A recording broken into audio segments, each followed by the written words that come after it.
How's it going, everybody? My name is Will from Ghosthack, and as I'm not feeling particularly musical today, I thought I would make a video for you guys about audio gear. Now, everybody has their own opinions and preferences on this subject, but as a young professional who is certified in audio engineering, as someone who has spent time musically in the box and outside of the box, and I'm not like a boomer stuck on tape machines, I thought I would put together a couple of lists of audio gear for you guys. One of them being very basic and beginner. This will be like under $300, and another one being a little more intermediate at about $2,000. So these two setup builds will be directed at people who are just starting out music, like maybe you do a little bit of vocals, you do some singing, maybe you've written a couple of songs down, or you play piano, or you just want to get some songs actually down in a listenable form that you can put out there in other places. That will be just a basic build to get some listenable music put together. And the second one will be for people who have been making some listenable music and they're seeing a little bit of success, like they want to upgrade their setup to something that is more practical and kind of respectable for a studio build. This is kind of where I'm at right now. So that's what I'm going to do today. And obviously this is something you guys can do as well. Everyone has their own opinions on this topic. I understand that not everyone has to agree with me. I'm totally fine with that, but I thought I would give some advice to other people out there that are kind of looking into this subject. Also, just a quick heads up for any newcomers out here. If you are a producer or a beat maker looking for some high quality sound packs, you can check out the Ghosthack website, link in the description. There are a ton of packages on this website. It is crazy. It's like never ending. As you can see, there's a lot of different styles here, and they're not all crazy expensive either. Anyways, that's enough promo. Enjoy the video. So how do we start?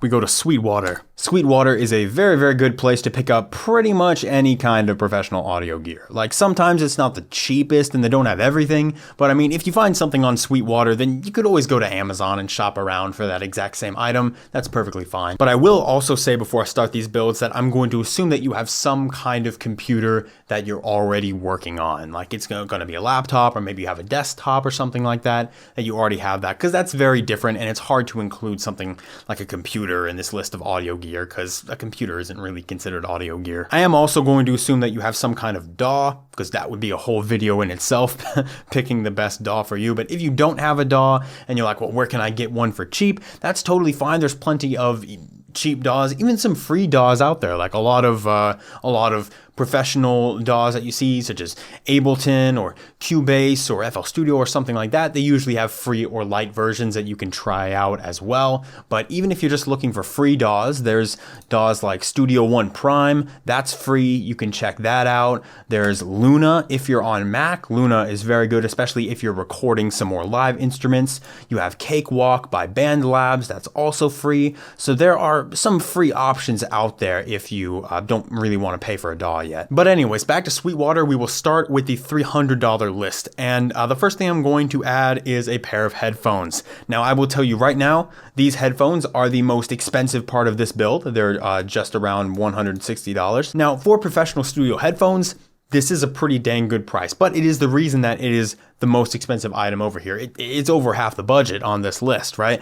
Is because with good quality headphones, you can at least hear anything that could be wrong with it, so you can attempt to fix it, right? If you have subpar headphones that you can't really hear very well, they're not very accurate, whether you have good things or bad things, it's almost not going to matter because you're not really accurately going to be able to hear whether it is good or bad. Hey everyone, Will from the future here. I explained this extremely poorly. Essentially what I was trying to say was, if you have low quality sounds in your track that you are working on, it is better to have high quality headphones, so at least you can hear where your sounds or your mix is lacking, and you can attempt to fix them as best you can. Whether you have good sounds in your mix or bad sounds in your mix, if you have low quality headphones, there's little to nothing you can actually do about it, because you don't know if what you're hearing is actually accurate. That is why having high quality headphones is important. Next up, I'm going to add this Behringer dynamic vocal microphone for only $20. Now,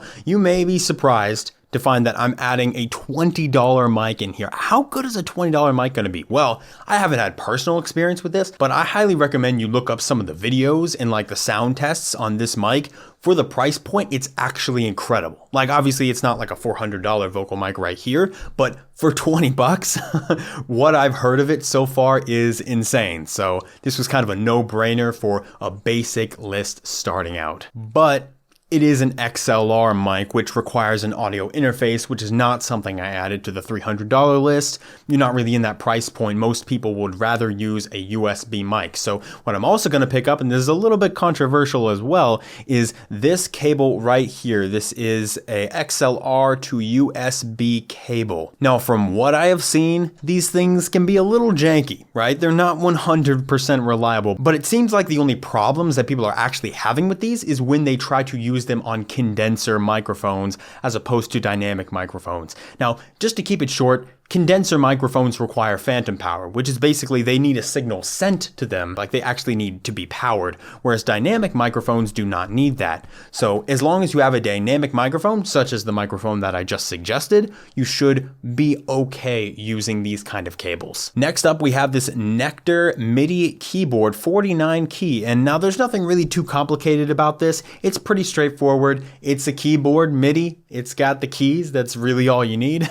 But the reason I selected this one is not only does it have all the keys and stuff like that, it has a couple of octaves for you to work with. It also has the mod wheel and the pitch bend and stuff like that. You have no idea how useful that is, especially if you're like a beat maker or you're trying to make maybe EDM or something for the first time. It's very handy to have a mod wheel to actually be able to control things. It's not just the keyboard. You have a little bit of extra control there. And lastly on this list, I forgot to mention this before, but I'm actually going to add this little mic stand. This is just a really cheap, cheesy little mic stand. All this does is just raise your microphone off the desk a little bit, and it will also keep you from having to hold the microphone. Don't hold the microphone when you're recording vocals. Sometimes you can get away with it, like if I'm screaming into this mic doing metal stuff. If I'm holding it, it's not going to matter too much. But for most microphones, try not to hold it. Have it on some kind of stand at the same distance away from your face so it's not moving back and forth and you're switching your hand position around. That's no good. Just get a little stand like this to throw your mic on, and it will help a lot in your recordings. So that wraps it up for this list. It's just a small list right here, as you can see, and it comes in just under 300 bucks. So that could be a little bit of a controversial list, but that is my $300 list. Now moving on to a little bit of a bigger list here, which is $2,000. Now I did decide to go with the same pair of headphones again, and I'll explain why. Out of the headphones that I have had experience with, they do seem to be the best pair. They seem to hold up with pretty much anything that I'm doing. I will say they do lack a little bit in low end, so maybe just keep in mind not to crank your bass too high. But overall, they are very good as far as headphones, and I'm also going to add monitors on this list as well. So these aren't going to be the only things you're using. They're also incredibly comfortable. I can wear them for hours and not get sore in the ears at all. Now next up, I added a little 3rd gen Scarlett Solo interface. I'm sure there are plenty of people out there that already have this interface, but the reason I chose it, and I could have gone slightly bigger with the interface, but the main reason I chose it is because it has an XLR input and a 1/4 inch input for an instrument. So it makes it really easy if you're trying to hook up like a guitar or a bass direct in. You don't have to worry about getting an XLR to a 1/4 inch or anything like that. And for most people who just have a home studio, even if you play several instruments, the amount that you'll need more than 2 inputs on your audio interface is actually pretty low, if we're being completely honest. So if you need more, you can invest in more, but for most people, especially producers and beat makers and stuff like that, 2 is perfectly fine. And when I ordered mine also came with addictive keys, so you get a little nice piano plugin on top of it. Next up, for one of the microphones, I went with the Shure SM57. This is an extremely solid microphone. You should be able to find this microphone in any studio anywhere. Like, it's good for recording so much. Like, probably the only things I wouldn't record with this mic are maybe vocals and a kick drum. Like, you could record vocals on a kick drum with this mic, but this mic is very good for almost anything. Guitars, electric and acoustic, keys, pianos, any like snare drums, toms. Foley, anything like that, this mic is extremely useful for, so it's good for pretty much anything around the studio. And this bundle also comes with cables and a little microphone stand, so all in one at about 170 bucks, that's a pretty good deal. Next, for a microphone, I added the Shure SM7B Cardiodynamic Vocal Microphone.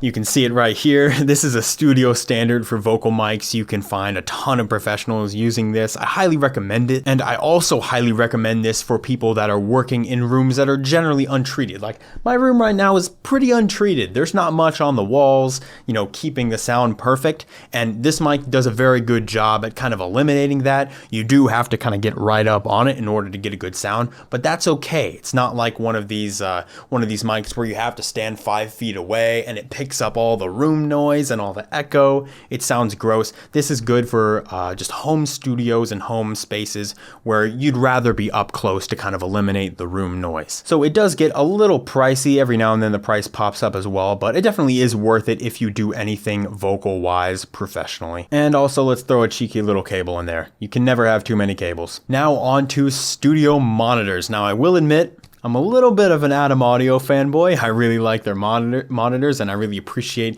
the ribbon technology they have in the tweeters. But this is the Adam Audio T7V, which I'm actually going to upgrade to soon in the future. They're very nice monitors, especially for home studios. Adam Audio is a very reliable company and I'm very happy that they made a pair of monitors that is generally affordable. Obviously, compared to the monitor market, monitors are generally pretty expensive, but you can expect to get a clear sound out of these, an accurate sound out of these. They'll be very good for mixing, producing, pretty much anything you need to do in a home studio space. These will be generally reliable. Obviously, there is tons of room to upgrade in this category. There are tons of monitors out there that would be considered better, but you're gonna have to pay a significant amount for those. They get pricey real fast. And also just make sure to throw 2 of those in your cart so you're not shipped just one monitor. That would kind of suck. After that, I have a monitor controller. This is the Mackie Big Knob. And if you don't know what a monitor controller is, it is essentially a hub where you can control a few specific things about only your studio monitors. Like the Big Knob is the volume knob. You can control the volume of the monitors without controlling the volume of your headphones that are hooked up in your interface. It also has a couple of other things here, like you have mono and mute, and you can dim it, and there's like source select. You can scroll through a couple of different pairs of monitors. This may seem like it's not really necessary, and it isn't necessary, but I got one recently and it's so useful. Like, it's so annoying to have to go in and turn each monitor on and then screw with the levels on my interface. It sucks. It's so much easier to have a monitor controller. And at 70 bucks, it only takes up a small portion of the actual budget, so I'm totally cool throwing this one in here. It's totally worth it. Next up, I have the Nectar Impact LX49 key MIDI keyboard controller. This is actually the one that I have right here. Now, I have a little bit of an older version. They've made some new generations, but I've actually really enjoyed this keyboard. And the reason that I chose this one is not only does it give you some more space as far as 49 keys, but it also has some other stuff you can use here. It has the mod wheel and some sliders and controls. It also has a little beat pad if you want to throw in some quick beats. I've done that before. It's pretty easy to use. And all of these bells and whistles up here hook up to FL Studio very well, and I'm sure they could hook up to other DAWs very well as well. Like if you want to do things more physically and you want to scroll through tracks and stuff using these features, it also provides those. If you don't want those, then you can obviously get something like M Audio where it doesn't have all the fancy bells and whistles, but for the price, I think it's very good. Actually, for a 449 key keyboard, it's very affordable. So just for straight utilitarian value, I'm definitely putting this one on the list. Also, I completely forgot to mention, for the studio monitors, I'm adding a couple of these studio monitor risers. Now, these are very important, right? They're not just for looks or something. These are actually legitimately important. To raise the monitors up to your ear level, right? And you can angle them as well. So you can kind of point them at your face, at your ears. That's really important. Like the difference between like this level and this level, listening to the monitors, is huge. So you want to make sure these are at the right level. And also, you want the monitors to stop rumbling against your desk, right? I've taken away these little foam isolation pads. I got to upgrade these. These aren't that great, but I've taken away these little isolation pads on my monitors before, and I've just set my monitors right down on the wood, and it really sucks. It does affect like the bass level and the rumble. It's not good for production, so these isolate them. And you can pick some bigger sizes if you want. They have the ISO 200 and stuff like that as well for bigger monitors, but for the monitors that I put on the list, those Atom Audios, they should be perfectly fine. And lastly, for the bit of money that I had left, I threw on a little bit of room treatment. Not an extreme amount of room treatment, right? These are just a few panels that you can add onto your walls. And I'm not an expert on acoustics, but I will say there's generally two kinds of acoustic treatment. A is absorption and B is diffusion. And they're kind of self-explanatory. If sound hits an object and it gets absorbed, that's absorption. If sound hits an object and bounces all over the place, then that's diffusion. And I'm going to be completely honest, if you're just doing a little bit of acoustic treatment, if you're not actually treating like your entire room, I generally recommend that you pile on a little more absorption, because that's probably what you need more of. Diffusers are great, especially to like throw in the back of your room where all the sound immediately hits, but too many diffusers actually isn't going to help you that much. What you'd rather do is you'd rather absorb the sound as quickly as possible. So having some of these absorption panels just sitting right on the sides where your speakers are, that would probably help a lot as far as making the room sound a little cleaner and a little crispier and a little calmer, instead of having it just echo and reverberate and decay all around. Also, really make an effort to try to stick to the black or the gray panels like this.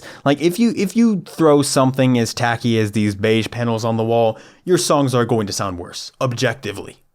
I guarantee it. So that wraps up this $2,000 Sudio list. It comes in, as you can see, right under $2,000. And obviously, not everyone is in agreement as far as exactly what should go on a list of this size, and I'm perfectly okay with that. I'm not pretentious and stuck up enough to believe that everything I'm saying here is law. It's the law! And if you want to scroll down to the comments, I'm sure you will find some other people's opinions about these lists, or maybe they'll provide some lists of their own. Maybe they know of some pieces of gear that are very reliable and inexpensive that I didn't know about, and you can, look up stuff based on their recommendations. That's totally fine. This is all a community effort. But it's 2021 and everyone loves to share their opinions on the internet, so who are we to break that streak? So thank you guys so much for watching. I hope this video was helpful, I hope it was entertaining, and I will see you in the next one.